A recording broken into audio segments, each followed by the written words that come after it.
اللہ اللہ اللہ اعوذ باللہ من الشیطان الرجیم بسم اللہ الرحمن الرحیم لقد من اللہ علی المؤمنین اذ بعث فیہم رسولا من انفسہم یتلو علیہم آیاتہ ویزکیہم ويعلمهم الكتاب والحكمة وإن كانوا من قبل لفي ضلال مبين صدق الله العظيم.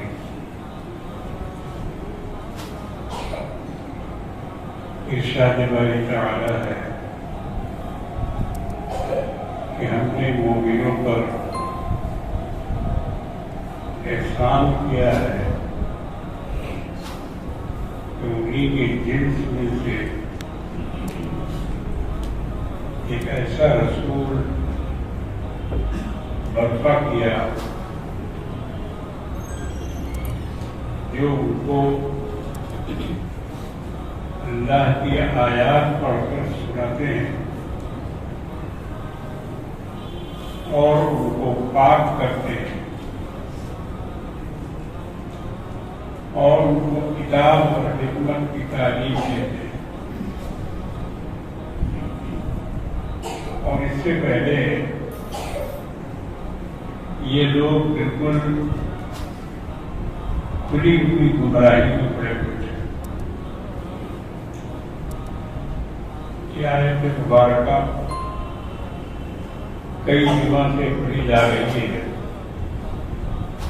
اور اسی کے تحت انشاءاللہ آگے کی باتیں بھی ہوں گی جس کا تعلق سیرت النبی صلی اللہ علیہ وسلم سے ہے. آج مسلمان رسمی طور پر 12 ربیع الاول مناتے ہیں اور اپنے مطلب سے اپنی مرضی سے اس کا نام عید رکھ دیا ہے. حالانکہ کسی کو یہ حق حاصل نہیں ہے کہ وہ شریعت میں اضافہ کرے. مغرب کی نماز 3 رکعت ہے، اس کو کوئی مفتی اپنے فتوے سے 4 نہیں کر سکتا. اسی طرح اللہ کے رسول نے 2 عیدیں مقرر کی ہے مسلمانوں کے، عید الفطر اور عید الاضحیٰ. میں ہر سال اس کو آپ کے سامنے بیان کرتا ہوں اور اس لیے کرتا ہوں کہ جو پروپیگنڈا ہو رہا ہے اس سے آپ کا عقیدہ محفوظ رہے اور آپ کہیں یہ نہ سمجھے کہ کیونکہ بہت سارے لوگ کر رہے ہیں اس لیے ہم بھی اس میں شامل ہو جائیں. ایسا نہیں ہے.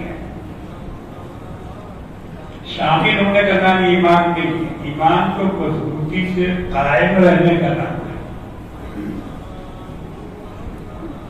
آپ کو اپنے بڑوں سے جو ملا ہے، اپنے علماء سے جو ملا ہے، اپنی کتابوں سے جو ملا ہے، خصوصی طور پر قرآن و حدیث سے جو ملا ہے، صحابہ کے عمل سے جو ملا ہے، آپ اس پر مضبوطی سے ڈالیں. قوم کیا کر رہا ہے یہ بتائیے.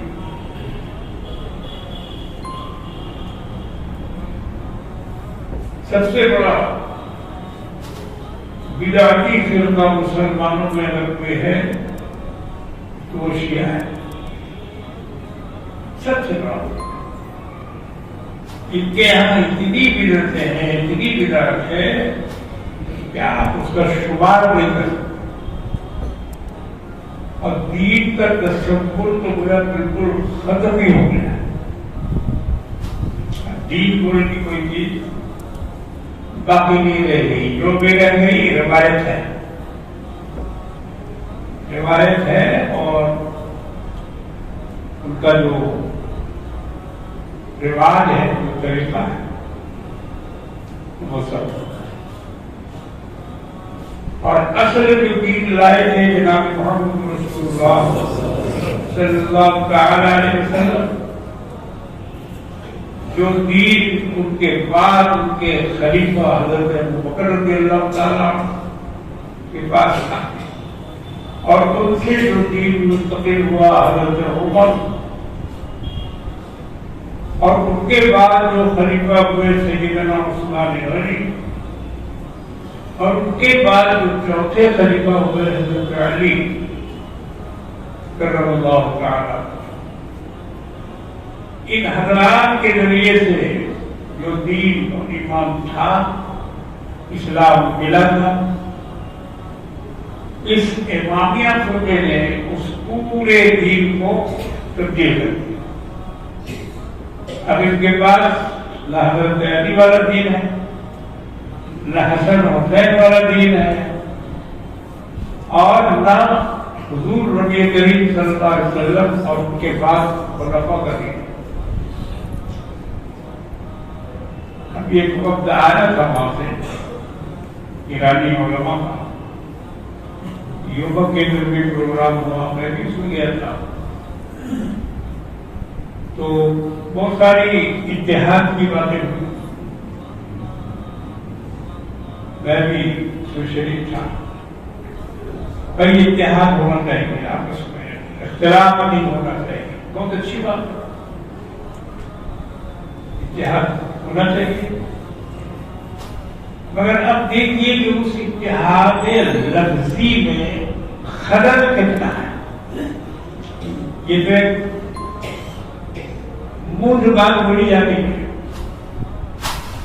اتحاد اتحاد ٹھیک ہے، اب بھی مانتے ہیں، اب بھی اس کے قائل ہیں،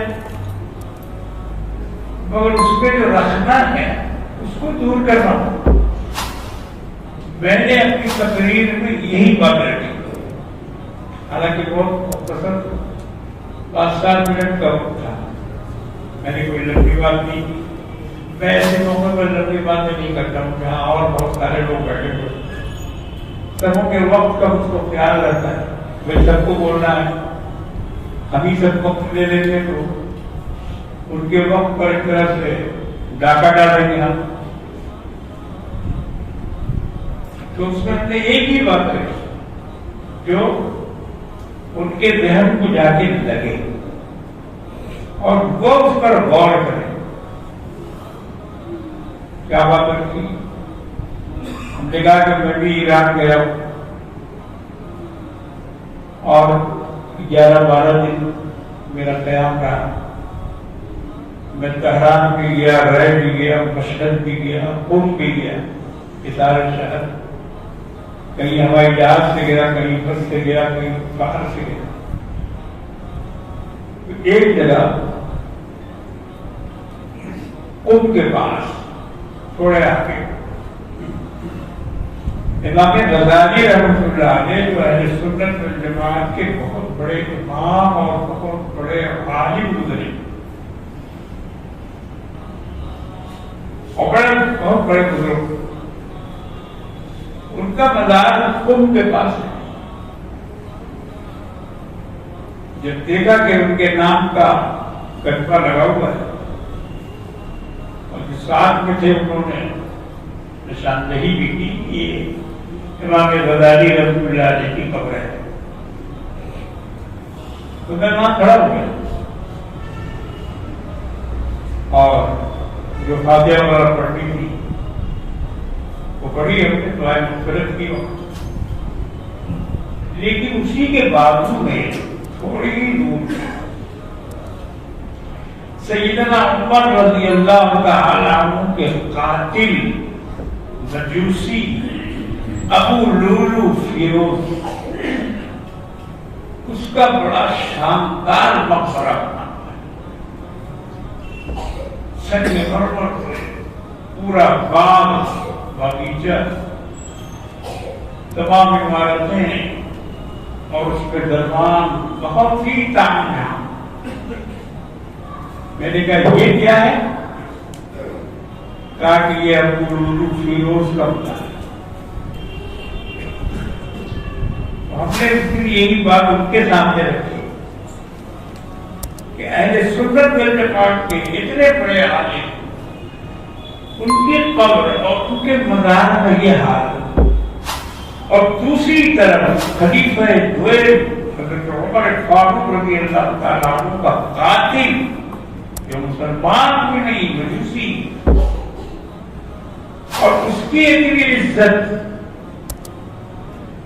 وہاں ہے، اور اس کے لیے اتنا سارا سامان کیا گیا. تو اب آپ مجھے جواب دیجیے کہ اتحاد کیسے ہوگا؟ ہے نا لکھنا؟ بہت بڑا لکھنا ہے. آپ زندگی بھر تقریر کرتے رہیے مگر جب تک ابو لولو کا مزار موجود ہے اتحاد کی بات میں طاقت نہیں، کمزور ہے وہ اتحاد.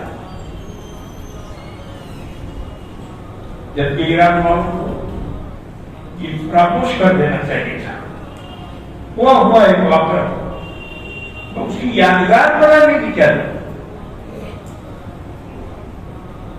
اور اس کو گلے میں راکٹ ڈالنے کی کیا ضرورت؟ راکٹ کے اس میں ابو لولو لکھا لوگ کہتے ہیں راکٹ. یہ سب اتحاد کے رکھنے ہیں وہاں جو جس کے ہم تو نہیں قائل ہو سکتے. بہرحال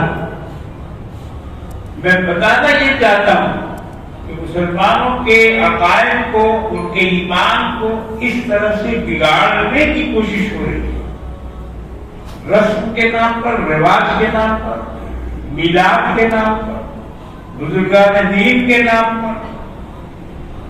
لوگ ایسی غلطیاں کر رہے ہیں اور اتنی بڑی بڑی جہالت اور کفریات بلکہ شرکیات میں مبتلا، اور ان کی سمجھ میں نہیں آ رہا. وہ شرک ان کو سمجھ میں نہیں آ رہا، وہ کفر ان کی سمجھ میں نہیں آ رہا، وہ بدعقیدگی ان کی سمجھ میں نہیں آ رہا. حالانکہ صحابہ کا عمل اور نبی کریم صلی اللہ علیہ وسلم کی تعلیم ہمارے لیے کافی ہے. تو یہ جو عید کا اضافہ ہے، تیسری گھڑی، یہ وہی اپنی مرضی پہ چلنے کی بات ہے. اب آپ اس میں دلیل دیتے ہیں کہ اللہ نے قرآن میں کہا ہے قل بفضل اللہ وبرحمتہ فبذلک فلیفرحوا. اللہ کی نعمت ہے یہ اور رحمت ہے، لہذا اس پر چاہیے کہ مومن خوش ہو جائے. تو خوش ہو جانا الگ چیز ہے اور خوشی منانا الگ چیز ہے. مگر اب اس میں سے خوش ہو جانے سے خوشی منانا نکالا. شیطان کیسی ترکیبیں سجاتا ہے، غلط کو صحیح بنا کر اس پر چاندی کا برق لگا کر پیش کرتا ہے آدمی کے سامنے، اور آدمی ہے کہ اپنی جہالت کی بنیاد پر اس کو قبول کر لیتا. اسی لیے 12 ربیع الاول، اب غلط تو تاریخ میں اختلاف ہے، صحیح 9 ربیع الاول ہے، مشہور 12 ربیع الاول ہے. تو اب لوگ 9 کو بھول گئے، 9 کو کوئی کچھ نہیں کرتا، اب کچھ کرنے کا بھی نہیں ہے. کیا کرنا ہے 12 کو؟ کیا کرنا ہے بولیے؟ جھنڈا،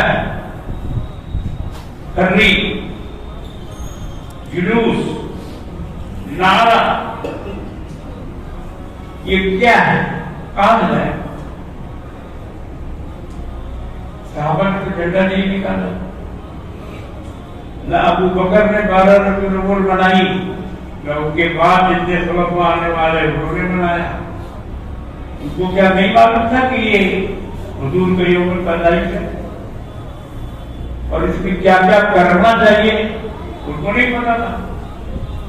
1400 برس کے بعد ہندوستان کے، پاکستان کے اور یہ 3 ممالک کہ جتنا جھنڈی، تقریب، چکی، جلوس، جلسہ، نعرہ، یہ سب 3 جگہ،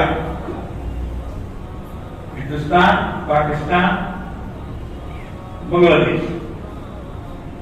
اس کے علاوہ چوتھے ملک میں نہیں ہے یہ سب، نہ محرم ہے اور نہ میلاد النبی پر. یہ مقصد ہے ہی نہیں حضور کی پیدائش کا کہ ہم لوگ اس طرح سے جھنڈا پرنی لگائیں. اگر جلوس نکالنے کا شوق ہے تو آپ نکالیے. جلسہ جلوس سے کوئی روک نہیں سکتا ہے، منع نہیں کر سکتا ہے، اور اس کا ایک مقصد رکھیے ساتھ. یہ جلوس ہم کیوں نکالتے ہیں؟ اللہ کے رسول کا دنیا والوں کو تعارف کرائیں، یہ مقصد ہونا چاہیے. خالی گاگا کے نعت پڑھ کے اور چلے جانا یہ کوئی مقصد نہیں ہے جلوس کا. جلوس کا مقصد یہ ہونا چاہیے کہ آپ باہر نکل کر اور اجتماعی طور پر سرکار عالم جناب محمد رسول اللہ صلی اللہ تعالی علیہ وسلم کی سیرت بیان، آپ کی زندگی کی گناہوں، صفات اور خدمات اور جو کچھ اللہ کے رسول سے دنیا کو ملا ہے، دنیا کے لوگوں نے حاصل کیا ہے، جس طرح سے انسانیت کی اصلاح ہوئی ہے اور جس طرح سے انسانوں کو انسان بنایا گیا ہے، یہ حضور کی تعلیمات کے نتیجے وہ آپ بتائیے، لوگوں کو بتائیے اس جلوس کے ذریعے سے. چلیے ہم تھوڑی دیر کے لیے آپ کے جلوس کو مان لیتے ہیں، لیکن اس کا فائدہ ہونا چاہیے. ڈھول بجا کر، ڈی جے بجا کر، ناچ کے، کود کے، شور مچا کر، ہنگامہ کر کے، سڑک کو بند کر کے، ٹریفک کو جام کر کے آپ نے کیا کیا؟ اس کا فائدہ لوگوں نے سوچا کہ یہ بھی محرم کی طرح ایک چھوٹا محرم ہے، منی محرم. یہ منی محرم جیسے ہم محرم پہ دیکھتے ہیں اسی طرح کا یہ ایک ہے. اس کے علاوہ اور کوئی میسج نہیں جائے گا آپ میں. جبکہ آج ضرورت ہے اس بات کی کہ مسلمانوں کو اپنے نبی کا پیغام پوری دنیا میں پھیلانا چاہیے. ہمارے حضور کیا لے کے آئے؟ آپ کی تعلیم کیا تھی؟ سب سے پہلے تو مسلمانوں نے اس کو ختم کر دیا. اب مسلمان اسلام پر قائم نہیں ہے. بہت مضبوطی کے ساتھ میں یہ بات کر رہا ہوں. تھوڑے لوگ ہیں اور وہ بھی میرے خیال میں آٹے میں نمک کے برابر ہوں گے. نمازی کو مت دیکھو، داڑھی مت دیکھو، ٹوپی مت دیکھو، لمبا کرتا مت دیکھو. ہم کو جو لمبا کرتا والے کو ڈر لگتا ہے. غیر فکری ہے وہ، ایکسن ہے وہ. یہ مت دیکھو اس کے اندر دین کتنا یہ ماں کے ساتھ اس کا کیا برتاؤ ہے، باپ کے ساتھ اس کا کیا برتاؤ ہے، بھائی کے ساتھ اس کا کیا معاملہ ہے، حق حقوق کے معاملے میں کیسا ہے، کھانے پینے کے معاملے میں کیسا ہے، سود کھاتا ہے کہ نہیں، حرام کھاتا ہے کہ نہیں، کاروبار میں ڈنڈی مارتا ہے کہ نہیں، جی غلط کاری کتنی کر رہا ہے، داڑھی جتنی بھی لگتی، داڑھی سے کیا ہوتا ہے. ایک قاضی صاحب تھے، انہوں نے کہیں کتاب میں پڑھا کہ جس شخص کا سر چھوٹا ہو اور داڑھی بڑی ہو تو وہ بیوقوف ہوتا ہے. کیا؟ سر چھوٹا ہو اور داڑھی لمبی ہو تو وہ آدمی بیوقوف ہوتا ہے. اب قاضی صاحب کو فکر ہو گئی, جلدی سے آئینہ میں دیکھا, آئینہ جب دیکھا تو واقعی سر چھوٹا تھا ان کا اور داڑھی لمبی تھی. کہا کہ یہ تو غلط ہے, اس کو ٹھیک کرنا ہوگا. داڑھی انہوں نے مٹھی میں پکڑی, کینچی تلاش کرنے لگے تو کینچی کہیں ملی نہیں. تو چراغ جل رہا تھا, کہا کہ اس میں چھوٹی کر لیتے. پکڑ کے مٹھی اور چراغ کے پاس لے گئے اور جب ہاتھ جلا تو چھوڑ دیا, اب چھوڑ دیا تو پوری داڑھی جلی. اب اس قاضی نے کہا کہ اوجمن خال لبودم تصدیق شدہ, میں نے جو کتاب میں پڑھا تھا واقعی سچ تھا. وہ اس میں لکھا تھا نا کہ بیوقوف ہوتا ہے, تو بالکل صحیح پڑھا. تو میرے بزرگوں اور دوستوں, ظاہر میں کیا ہے یہ تو الگ ہے, باطن کو دیکھو. طرز عمل میں اگر دین ہے تو صرف نماز روزہ انسان کے بخشوانے کے لیے کافی ہو جائے, اور اگر طرز عمل میں دین نہیں ہے تو جتنا بھی نماز پڑھے, جتنی بھی لمبی داڑھی رکھے, جتنا بھی لمبا کرتا ہو, جتنا بھی وعظ کہتا ہو, نصیحت کرتا ہو, اندر اگر دین نہیں ہے تو سب بیکار ہے.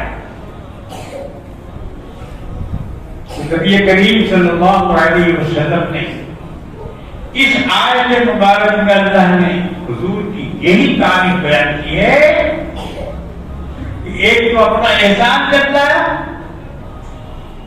بہت ساری نعمتیں اللہ نے دی ہے انسان کو, مگر کسی کا احسان نہیں جتایا خدا نے کہ ہم نے تم کو پانی دیا تو احسان کیا, ہم نے تمہارے لیے بارش برسائی تو احسان کیا, ہم نے تمہیں اولاد دی تو احسان کیا.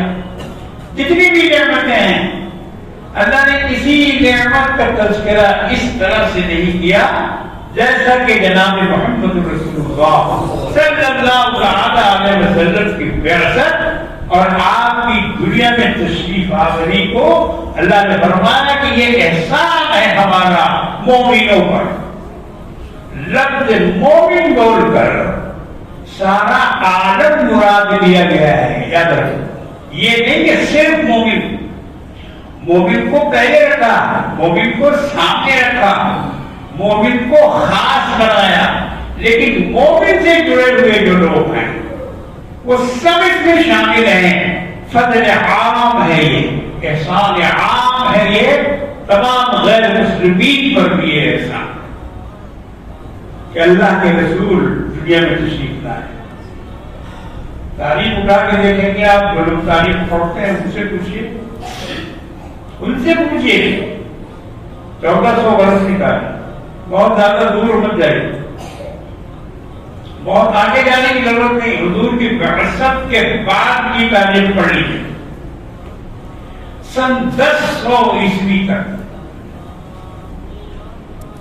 حضور کی پیدائش سن 517 عیسوی حساب سے سن 517 عیسوی میں اللہ کے رسول دنیا میں تشریف لائے. لیکن اس سے پہلے کے جو 1000 برس ہیں عیسیٰ علیہ السلام کے پاس, عیسیٰ علیہ السلام کے بعد سے جو 1000 برس ہیں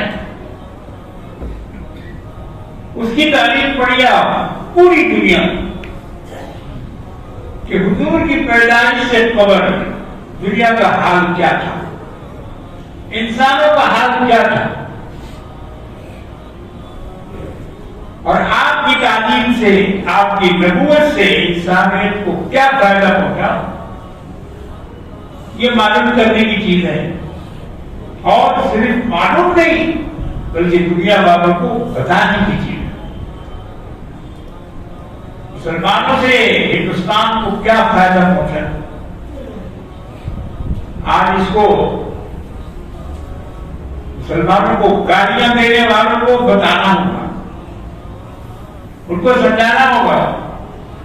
ان کے سامنے ایک چیز رکھی گئی ہے کہ یہ لوگ بڑے ظالم ہوتے ہیں، بڑے دہشت گرد ہیں،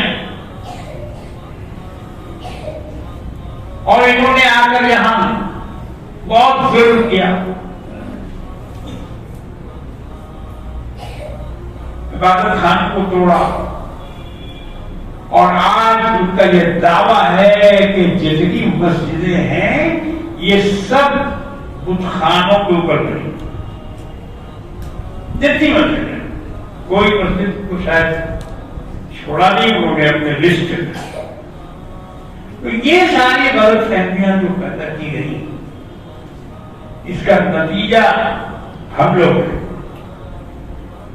نے دین سے منہ موڑا، ہم نے رسول کی سیرت کو چھوڑا، ہم گانے بجانے میں لگے، اور ہم نے غیر اسلامی جتنے رواج ہیں یہودیوں کے، انگریزوں کے، غیر مسلموں کے، وہ سب کو اپنایا، اور اپنا جو دین تھا اس کو ہم لوگوں نے تاپ پر رکھ دیا. اب یہ ایک لمبا موضوع ہے جس کو الگ الگ کر کے میں بتاؤں آپ کو تو کافی وقت لگ گا، مگر اس میں قصور ہمارا ہے. ہم لوگوں نے اپنے دین کو بزرگی سے پکڑا نہیں، اس پر عمل کیا نہیں، اور جہاں جہاں عمل ہوا ہے وہاں وہاں پورا ملک مسلمان یاد رکھو، پورا ملک، ملیشیا، انڈونیشیا، برونائی، ایران اور جتنے علاقے، کابل، افغانستان، سارا علاقہ اسلام پہنچا اور اسلام غالب آ گیا. آج جا کے دیکھیے کمیونسٹ ملک یوگوسلاویا، بلغاریہ، رومانیہ، کتنی بڑی بڑی مسجدیں، عظیم شان خوبصورت مسجدیں ممالک میں ہیں، مگر آج وہاں مسلمان نہیں ہیں، بہت کم تعداد میں ہیں. لیکن جو ہیں انہوں نے اپنے اسلام کو باقی رکھا ہے. ہزاروں ظلم و ستم کے باوجود ہندوستان میں مسلمانوں کو یہی کرنا پڑے گا. ایک ظلم کا سیلاب آ رہا ہے. بہت بیٹھ کے تقریر سنتے ہیں کربلا کی جنگ، لیکن اب وہ کربلا ہمارے سامنے آنے والا ہے. اللہ سے پناہ مانگو اور اللہ سے رجوع کریں. مسلمان ابھی بھی رجوع نہیں کر رہا، ابھی بھی رجوع نہیں کر رہا. غلط کار جتنے لوگ ہیں وہ اپنی غلطیوں پر جمے ہوئے گویا ایک طرح سے اللہ سے مقابلہ کر رہے ہیں. خاص طور سے سود لینے والے، سود کھانے والے. آج کے مسلمانوں میں بہت بڑا کاروبار ہے سود لینے کا، دینے کا، کھانے کا، کھلانے کا. بڑے بڑے ایجنٹ نکلے ہوئے. ہماری ماں بہنیں گھروں میں بیٹھ کر سود کا کاروبار کر رہی ہے اور سود لے رہی ہے، سود دے رہی ہے. ان کے بارے میں اللہ نے فرمایا فَأْذَنُوا بِحَرْبٍ مِّنَ اللَّهِ وَرَسُولِهِ. جو لوگ ایسا ہیں، ایسا کر رہے ہیں، ان کو اللہ اور اس کے رسول کی طرف سے جنگ کا اعلان کر دو. یہ جنگ لڑ رہا مسلمان. تو جب اللہ سے کسی کی جنگ ہوگی تو جیتے گا کون جیتے گا؟ اللہ جیتے گا. اب باقی لڑنے والے ہار جائیں گے. تو میرے بزرگوں اور دوستوں، میں بار بار یہ بات آپ کے سامنے دہراتا ہوں کہ خدا کے لیے آنکھیں کھولیے، عقل سے کام لیجیے۔ شریعت کا عمل یہ سب سے بڑا حفاظتی جہاز ہے۔ کسی جائے کی مدد مانگے، کوئی نہیں مدد کرے گا، کوئی نہیں مدد کرے گا۔ اللہ فرماتے ہیں وَمَا لَكُم مِّن دُونِ اللَّهِ مِن وَلِيٍّ وَلَا نَصِيرٍ۔ اے مسلمانوں، اللہ کے سوا نہ تمہارا کوئی مددگار ہے اور نہ کوئی تمہارے کام آنے والا ہے۔ اللہ سے مانگو۔ تو ابھی جیسے حالات بن رہے ہیں، ہمیں چاہیے کہ پیغام ہوتا ہے 12 ربیع الاول کے ذریعے، اگر جلوس نکالتے ہیں تو جلوس کے ذریعے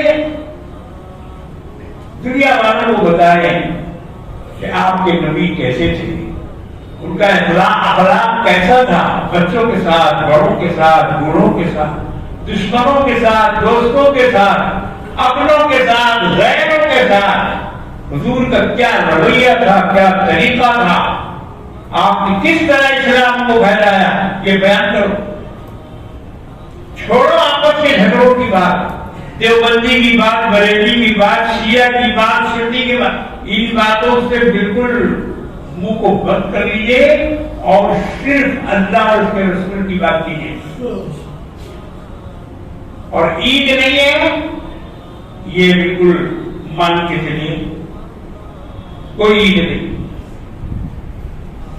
عید تھوڑی ہے، عید و بقرعید۔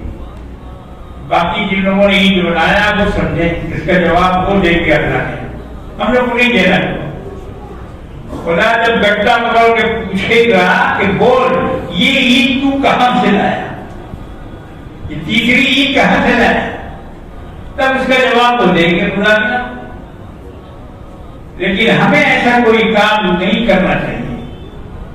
تو میرے بزرگوں دوستوں، اللہ کے رسول کی جو تعلیم ہے، آپ نے جو صحابہ کو سکھایا ہے، ہم لوگوں نے وہی سیکھا ہے اور انشاءاللہ ہم اسی پہ عمل کریں۔ کون کیا کرتا ہے، کس کا کیا طریقہ ہے، ہم اس کو نہیں دیکھیں گے۔ دیکھو نا ابھی پاکستان پورا ڈوب گیا، اللہ کی پناہ، اللہ کی پناہ، اللہ سے پناہ مانگو۔ بڑا غرور تھا پاکستان کا، بڑا غرور، اور اتنی بدعات، اتنی خرافات، سیکنڈ مکہ بنا رکھا، عرفات بنایا، مینا بنایا، مزدلفہ بنایا، حج کروایا۔ کیا ہے یہ؟ خدا کے غضب کو دعوت دینا نہیں ہے، خدا کے غضب کو دعوت دینا، بڑے بڑے پیروں کے مزارات بنا کر اور اس کو سجدہگاہ بنا دیا ہے۔ تو میرے بزرگوں دوستوں، ہمیں اس قسم کی چیزوں سے بچنا ہوگا۔ ہم اللہ کے غضب کو نہیں بلکہ اس کی رحمت کو دعوت دینے والے بنیں۔ ایسے اعمال ہم اللہ کے سامنے پیش کریں کہ ہم پر اللہ کی رحمت نازل فرمائے۔ اللہ سے دعا کرو، اللہ ہم سب کی